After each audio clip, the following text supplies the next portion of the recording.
का सवाल सिर्फ मिडिल ईस्ट का नहीं, पूरी दुनिया की इकोनॉमी का है। सोचें, अगर एक समुद्री रास्ता बंद हो जाए और उससे गुजरने वाले ऑयल टैंकर्स और कार्गो शिप्स रुक जाएं, तो क्या सिर्फ एक रीजन मुतासिर होगा? नहीं, ऑयल की कीमतें बढ़ सकती हैं, सप्लाई चेन्स डिस्टर्ब हो सकती हैं और दुनिया भर की इकोनॉमीज़ प्रेशर में आ सकती हैं। इसी इशू को डॉन ने अपने editorial a new choke point में डिस्कस किया है। एडिटोरियल का सेंट्रल आर्ग्यूमेंट ये है कि स्ट्रेट ऑफ हॉर्मुज़ के बाद बाब अल मंदब भी एक डेंजरस जियोपॉलिटिकल चोक पॉइंट बन सकता है, जिसका असर ग्लोबल ट्रेड और रीजनल पीस दोनों पर पड़ेगा। लेकिन सबसे पहला सवाल, चोक पॉइंट क्या होता है? ऐसी तंग जगह जहाँ से बहुत ज़्यादा इंटरनेशनल ट्रेड या शिपिंग गुजरती हो, अगर वो रूट ब्लॉक हो जाए तो ग्लोबल ट्रेड बुरी तरह मुतासिर हो सकता है। मिसाल के तौर पर straight of Hormuz, Bab al मंदब, Swiss canal, Panama canal और स्ट्रेट ऑफ मलाका। ये सिर्फ मैप्स पर लाइंस नहीं बल्कि दुनिया की इकोनॉमी की लाइफ लाइन्स हैं। बाब अल मंदब कहाँ है? ये रेड सी को गल्फ ऑफ एडन और इंडियन ओशन से कनेक्ट करता है। इस रूट से यूरोप और एशिया के दरमियान हज़ारों कार्गो शिप्स गुजरती हैं।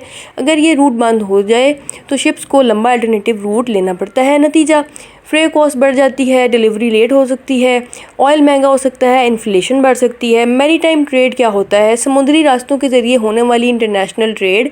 दुनिया की अक्सरियत इंटरनेशनल ट्रेड सी रूट्स के ज़रिए ही होती है।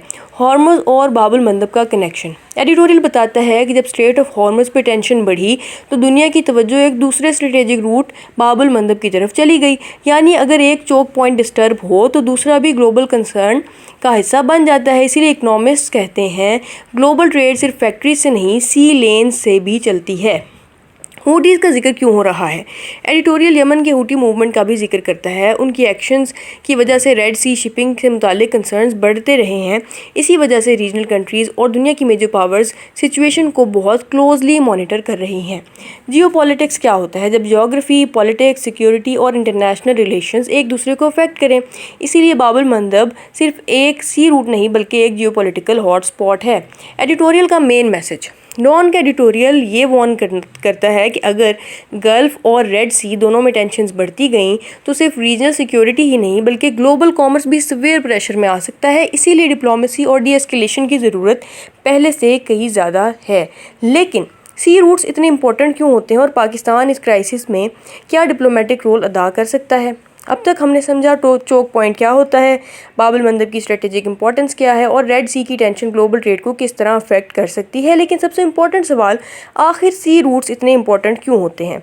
सी lanes of communication, SLOCs, international relations में एक बहुत इंपॉर्टेंट कॉन्सेप्ट है सी लेन्स ऑफ कम्युनिकेशन। इसका मतलब है वो इंटरनेशनल मैरीटाइम रूट्स जिनके ज़रिए गुड्स, ऑयल, गैस और कमर्शियल कार्गो एक कॉन्टिनेंट से दूसरे कॉन्टिनेंट तक पहुंचता है। आज भी दुनिया की तकरीबन 80% से ज़्यादा इंटरनेशनल ट्रेड समुद्री रास्तों के ज़रिए होती है। इसीलिए अगर एक इंपॉर्टेंट सी लेन डिस्टर्ब हो जाए तो उसका असर पूरी ग्लोबल इकोनॉमी पर पड़ता है। एनर्जी सिक्योरिटी क्या होती है? एनर्जी सिक्योरिटी का मतलब है किसी मुल्क की ये सलाहियत कि उसे ऑयल, गैस, एनर्जी की मुसलसल और अफोर्डेबल सप्लाई मिलती रहे। अगर ऑयल टैंकर्स डिले हो जाएं या शिपिंग रूट्स ब्लॉक हो जाएं तो फ्यूल प्राइसेस बढ़ सकती हैं और जब फ्यूल महंगा होता है तो ट्रांसपोर्ट, इलेक्ट्रिसिटी, इंडस्ट्री और फूड प्राइसेस भी मुतासिर होती हैं। सप्लाई चेन क्या होता है? कोविड-19 के बाद दुनिया ने एक और कॉन्सेप्ट बहुत सुना, सप्लाई चेन, यानी रॉ मटेरियल से लेकर फाइनल प्रोडक्ट कंज्यूमर तक पहुंचने का पूरा नेटवर्क। अगर शिपिंग रूट्स डिस्टर्ब हो जाएं तो फैक्ट्रीज को रॉ मटेरियल देर से मिलता है और मार्केट्स में प्रोडक्ट्स की कमी और महंगाई दोनों बढ़ सकते हैं। पाकिस्तान पर क्या असर हो सकता है? पाकिस्तान एक इंपोर्टिंग कंट्री है।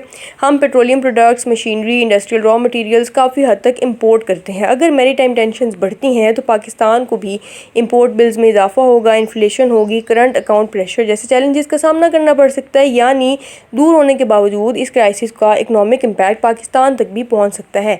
डिप्लोमेसी की अहमियत। डॉन के एडिटोरियल इस बात पर बहुत तवज्जो दिलाता है कि मिलिट्री कन्फ्रंटेशन किसी भी रीजन के लिए सस्टेनेबल सोल्यूशन नहीं। असल ज़रूरत है रीजनल डायलॉग की, diplomatic engagement, freedom of navigation, international cooperation की, क्योंकि ग्लोबल ट्रेड तभी स्मूथली चल सकती है जब सी रूट सिक्योर हों। फ्रीडम ऑफ नेविगेशन क्या है? इंटरनेशनल लॉ के मुताबिक शिप्स का इंटरनेशनल वाटर्स में अमन के साथ गुजरने का हक।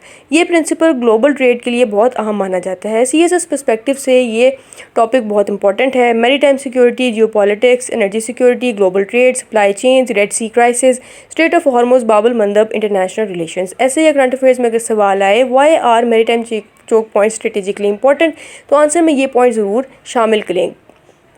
Global trade routes, energy transportation, oil security, supply chains, regional conflicts, international diplomacy and economic stability. Dawn के editorial a new choke point का सबसे बड़ा पैगाम यह है कि आज की दुनिया में सिर्फ ज़मीनी सरहदें इंपॉर्टेंट नहीं, समुद्री रास्ते भी ग्लोबल पॉलिटिक्स का मरकज़ बन चुके हैं। बाब अल मंदब और स्ट्रेट ऑफ हॉर्मुज़ जैसे चोक पॉइंट्स सिर्फ मैप्स पर मौजूद तंग पैसेजेस नहीं, बल्कि दुनिया की इकॉनमी की लाइफ लाइन्स हैं। अगर ये रूट्स महफूज रहे तो ट्रेड, एनर्जी और इकोनॉमिक स्टेबिलिटी भी महफूज रहती है, और अगर ये कॉन्फ्लिक्ट का मरकज़ बन जाए तो असर सिर्फ एक रीजन तक महदूद नहीं रहता, बल्कि पूरी दुनिया उसकी कीमत अदा करती है।